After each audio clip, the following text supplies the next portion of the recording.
A powerful spiritual force pulsates all around us, offering energy and meaning to our daily lives.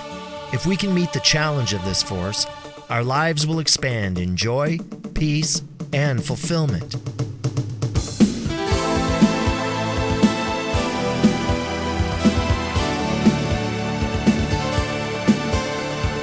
The Redondo Beach Center for Spiritual Living and the Ministry of Dr. Moira Foxe presents Living Ideas. The power of new thought based on the dynamic principles of science of mind as taught by Dr. Moira Foxe. These programs are presented in order that we encompass the mastery of well-directed faith based on the inner conviction that we are surrounded by an intelligent law, which does unto each of us as we believe.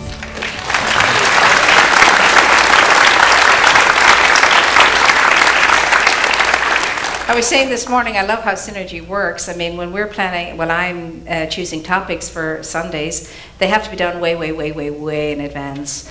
And it just so happens today is the blessings of giving. And I love when that all happens. And it happens like that all the time.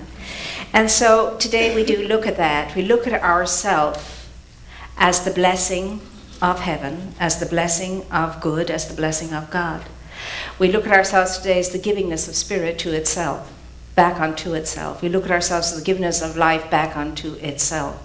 That's how we're looking at ourselves today, as that which gives, that which supplies, that which is what it is created to be. Really, each and every one of us is a warehouse, a supply house. And we're the ones that have to distribute the good. It doesn't come to the world in any other way except through you and except through me. So we have to see what is it that it takes for me to get there when I understand that that is who and what I am. And as I was sharing this morning, I mean, what jumps out at us all the time across the board in all of the scriptures is, that it is a blessed thing to receive, but it's a far more blessed thing to give. And it's hard sometimes to get on the inside of that one and become comfortable with it, and then beyond comfortable with it to eager and enthusiastic and so on about it, as we view ourselves to be that which we are created to be. And I was just sharing this morning that, the seminal question for us all in our first 2 decades, is, who am I? We're always in search of our identity, whatever that is. We're trying to figure it out. And as you know, in teenage years, it can be quite a challenge to discover who we are within ourselves, outside of a group, outside of a tribe, outside of a circle. And that endeavor is there, but eventually we come to a sense of ourselves with regard to who that might be. And then for the rest of our lives, the next seminal question is always with us, and that is, well, what is my purpose? What is the purpose of my life? What is my purpose? And that stays with us forever. And of course, eventually, those of us who've experienced enough of life come to the realization that when we're looking at what our purpose is, it is not about growing rich, wealthy as far as money is concerned, and it's certainly not about our wonderful careers and our professions, and it's not even about our amazing, wonderful relationships. Beautiful though all those things are, we come to the point where we know, no, that's not just the purpose of my life. It's more than that. It's deeper than that. It's wider than that. It's higher than that. My purpose has to be, unfolding all of the time. The mystery of that is unfolding all of the time. And if I don't know that, then I'm always a little bit discontented, and I'm going around singing, ain't got no satisfaction kind of thing. And it comes to us in waves sometimes, and a little bit at times, a trickle at times, but nevertheless there's that undercurrent of dissatisfaction because I haven't come into the awareness of what my true purpose is yet. Well, I've learned as I've gone through my life that it has very much to do with, is it a blessing? It is a blessing to receive, but a far deeper and greater blessing to give. And I have discovered that I'm at my best, I'm at my happiest, I'm more peaceful, more whatever else, when I am in that mode of understanding that I am, for some reason or another, God only knows, I'm the givingness of life unto itself. And when I'm in that giving mode, when I'm in that distributing mode, when I'm in that contributing mode, then life is sweet. sweet, and as they say in the West Indies, it's sweet too bad. Life is sweet too bad. When something's good, it's always bad in the West, in Trinidad and Barbados anyway. I don't know about the rest of the islands.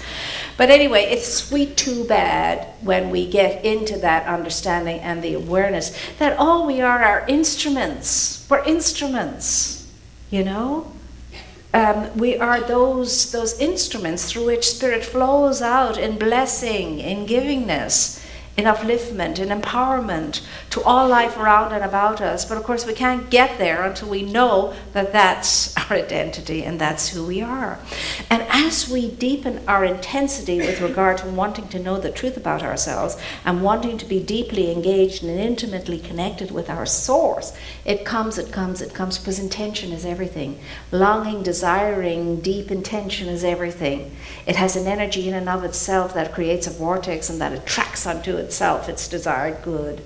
And so that is a good thing to always have within, that longing, that yearning, that wanting to know the truth of my being and to live from that truth, and to live from that truth alone. And so you and I, although we're caught up in the busyness of the embodiment and we're out there getting and spending, and as the poet says, lay wasting our powers, little we see in nature that is ours, we've given our hearts away as sordid boons, so he says. That's a line that often comes to me from time to time. And so I don't want to waste and spend foolishly, and I don't want to squander my life, and I know that you don't want to either, because that's why you're here. And I want to live that life wisely, and I want to live it well, and I want to live it according to the truth of my being and not according to my ego's dictates. Ooh, that ego can run you a merry chase and is very subtle. We call it an classy in the Celtic language, and that means the trickster. The trickster. The ego is the trickster. It beguiles you. So we want to be on purpose, and we want that purpose to be energized and energetic, and we want it to be filled with power and passion and purpose, like the 3 Ps, power, passion, and purpose. And you know, we can be there regardless of what every little thing that has happened to us until right now. No matter how miserable we have been in our lives until now, no matter how debauched we've been in our lives until now, no matter how complaining and moaning and groaning and belly aching we have been in our lives until now, no matter how much of the shadows we've embraced in our life until now, that can all stop. Stop right here and stop right now, because you just have to remember that's all the story. It's an illusion, and it's not the real deal. It's not the real thing. Are you in it to win it? That's the question. Don't you love every other word out of those judges' mouths are, oh, he's in it to win it. She's in it to win it. But are you in it to win it? The answer is no, of course I'm not in it to win it. Why? Because I've already won. That's the key. That's the secret. I've already won. I have the prize. And what's that prize? The kingdom, no less. The kingdom and all its gifts have already been given to me. There's nothing more that I can be given that I haven't already been given. I just have to wake up and stop being an absentee landlord.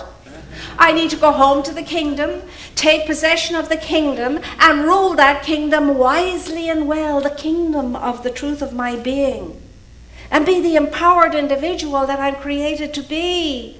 I am an empowered individual. I am a sovereign being. Why? Because I have discovered the secret of the ages. What is the secret of the ages? I am created in the image and in the likeness of the source of my being, the creator of it all, that which is a givingness, that which gives it all away, that which is a source and a supply for all of my good when I know it. And that's what I need to come home to. So how do I stop all that feverishness around lack and limitation that I so feel, no matter how much I have? Everybody on this plane is into getting. And we want to get. And no matter how much we get, we want more, and more stuff and things. And some of us collect relationships the way we collect stuff and things. We let go of relationships the way we let go of stuff and things. We treat relationships the way we treat stuff and things sometimes. Or sometimes we treat our stuff better than our relationships. Go into a home. No. Be careful there. That is a prized possession. Do you have any idea how much that costs? Be very careful. And treat the people in the household very badly, but not the vase or the painting or the picture or the precious cabinet or whatever. It's crazy. It's just crazy the way we are at times. But nevertheless, through all that craziness, you and I can come to the light of truth and stop the nonsense. Stop the nonsense that's keeping us like this. So contracted, so clenched, so tension-filled. We want to be able to come up and breathe and let all of the goodness in by letting all of the goodness out. It's the only way you can let goodness in. Did you know that? The only way you can let goodness in is by letting goodness out. Because what goes out comes back. That's the way it works. Cast your bread upon the water and it will return to you. As you sow, so shall you reap. It is done unto you as you give. As you give. So we could say it is returned unto you as you give. And so if any of us in this room is feeling lack and limitation, it's because lack and limitation, as I said this morning, has become a fact in our lives. A false, erroneous fact in our lives, and it has done that because of a deep, deep, deep conviction within our subconsciousness that tells us we are in lack and limitation. And it doesn't matter what we say we believe, and it doesn't matter what we say we think, and it doesn't matter what we say is the case. That's all rendered null and void by the deep conviction that says, oh, I don't think so. That's not what you believe. You believe what you know. And that's all you believe, what you know. And if you know lack and if you know limitation, by Jiminy Crickets, that's what you're going to express and experience. It doesn't matter how much you have. You can have it all and still feel lack and limitation because it's an attitude. It's a feeling. Oh, I know I have this, but just in case I need that. Just in case. And it's that dreadful, dreadful story that you and I have been initiated since we were knee-high to a grasshopper. You must save for a rainy day. It's that darn rainy day that gets in the way of our joy of knowing we have fullness and plenty, and that enough is always plenty. I say save, by all means save, but save for the sunshine days. Save for the good days. Save for the great, wonderful good you can do with all that you've saved, experience with all that you have saved, and so on. Not for a rainy day, because if you save for a rainy day, you're always going to have your rainy days. You're saving for it, for God's sakes. Your mind is on it all the time. You're very carefully planning for your rainy day. Got to put that aside for the rainy day. Stop doing that and know that in the moment is the time that we experience fullness and plenty, and it has nothing got to do with money. Nothing. Absolutely nothing got to do with money. Money will help us to be miserable in comfort. That's what money can do. We can be miserable in comfort with money. And so what you and I have to know is that within us is all of the abundance in the universe available to us if we could just get ourselves around that. It truly is. And I'm not saying anything to you that I haven't experienced for myself. God knows I've had days when I've had 2 pennies to scratch up against each other. When somebody would knock on the door and there it was, that tiny little piece of meat that I thought we were having for ourselves had to be cut and split in 2 and shared with the 2 that were knocking on the door. These were student days. And they were great days, and we loved to do that. And we used to laugh and joke, my roommate and I, if the day would ever come when we could actually have a whole piece of meat for ourselves without someone knocking at the door and eating. It was a joke. And there were wonderful, wonderful days when we helped each other. I had a sweater that I got from Marks & Sparks for one Christmas, and I used Marks & Sparks like a pawn shop. I'd take the sweater back, get my money back, and then I'd give it to whoever it was that needed the money, and then I'd go back and buy another sweater, and then I'd keep it. Something would say, well, you don't have to wear that yet. Marks & Spencer's was my pawn shop. It was great. I'd have that sweater for at least a year before I would get to wear it and keep it. But never, ever, ever in my entire life have I ever felt poor. Never, never, never felt poor. Never! I was too blessed to feel poor. In so many other ways, I was so rich and so blessed. I never felt poor, and I always knew there would be enough, and enough was always plenty. That's always been my creed. And I'm saying it does work. You look to the way that we have been taught by the great masters that have come our way, and God bless them all. They've given us such wisdom and such a blessing in so doing. And I love, my first seminal teacher was Jesus, and he's my bud, and we have this great relationship, himself and myself. And and I remember the wonderful word, he's saying, oh, for goodness sakes, what's all this business about, rattling off words in prayer? He said, don't get attached to vain affirmations. He says, that's not the way you pray. If you want to pray, go into the closet, and there in the secret, in the quietude, in that amazing space where the Father is, there, commune with the Father, because the Father will commune with you and give to you whatever good that you desire. What does that mean? Does it mean I have to go and pray in my closet? Of course not. It's a metaphor for understanding that I have to, and I wouldn't get into my closet, I can tell you. Be a hard squeeze. Anyway, I'd be just thinking, God, I must clean out my closet. That would be my prayer. But anyway, what that metaphor is to do what Torwood says, extrapolate yourself from the exterior world, and to the degree that you can extrapolate yourself from the exterior world, to that degree can you enter into the realm of the absolute on the interior invisible side of life. That's all that means.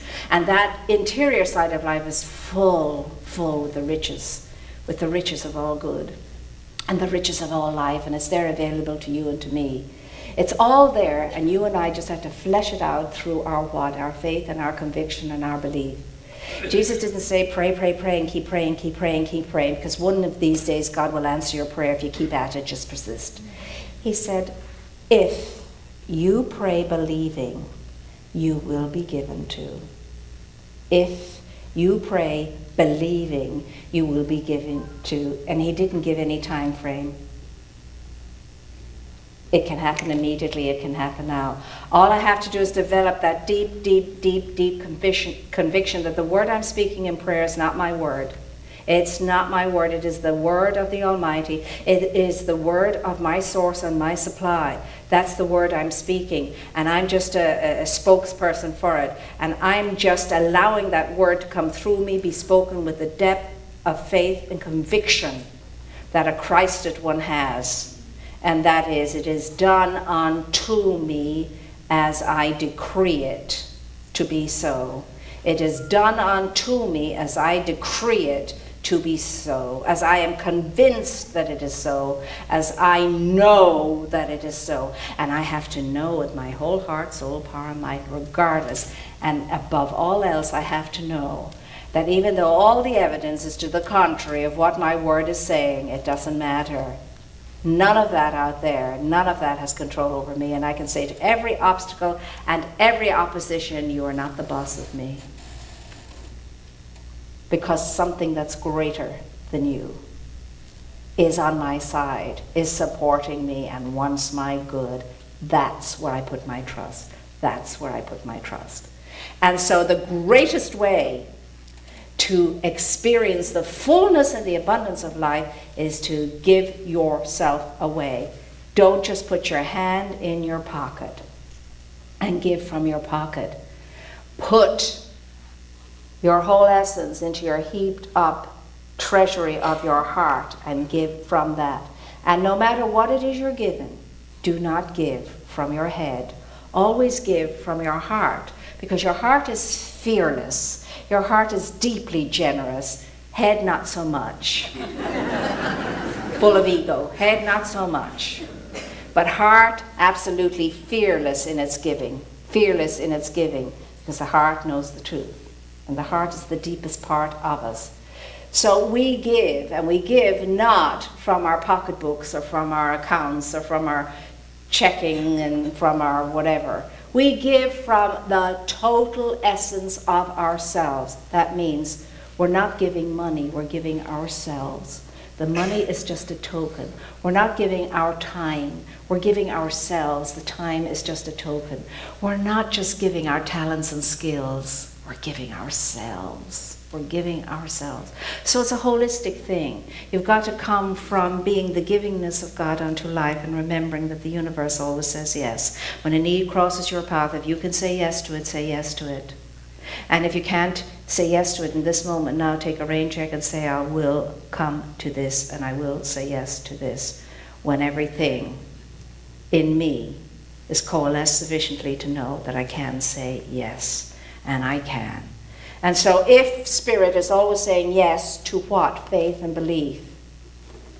I can always say yes from my faith and my belief in that I cannot outgive the generosity of the giver of life itself, who pours itself out all of the time, copiously, and is never diminished as a consequence of that. And if I am made in the image and likeness of God, my givingness cannot deplete my resources. Never can. Never can. Never can. Because as God is, so too am I. And that's what I need to be in understanding why I am and what my purpose is in life. And when I do, I will come to realize that my true name is wonderful, mighty, worthy, sovereign, entitled, heir to the kingdom of heaven. And I will live from that awareness and never, ever feel short of anything or lacking of anything ever again. Because God is truly my supply and yours too. So I have to know I am supplied all of the time. All of the time. So say with me now, I am supplied. I am supplied. God is my source. A very real and present help. Right where I am. You know it, God is. And where God is, all is well. And so it is.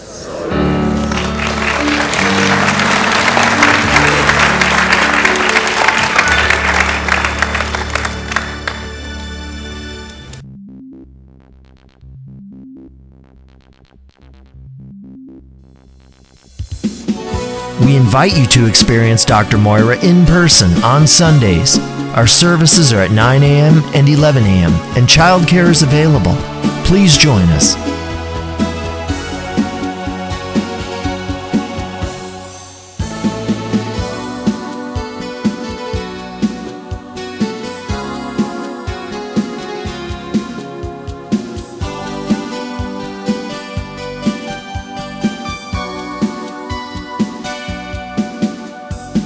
If you enjoy these messages and would like to make a donation to our center, please visit our website at redondocsl.org. Thank you for your support of this ministry.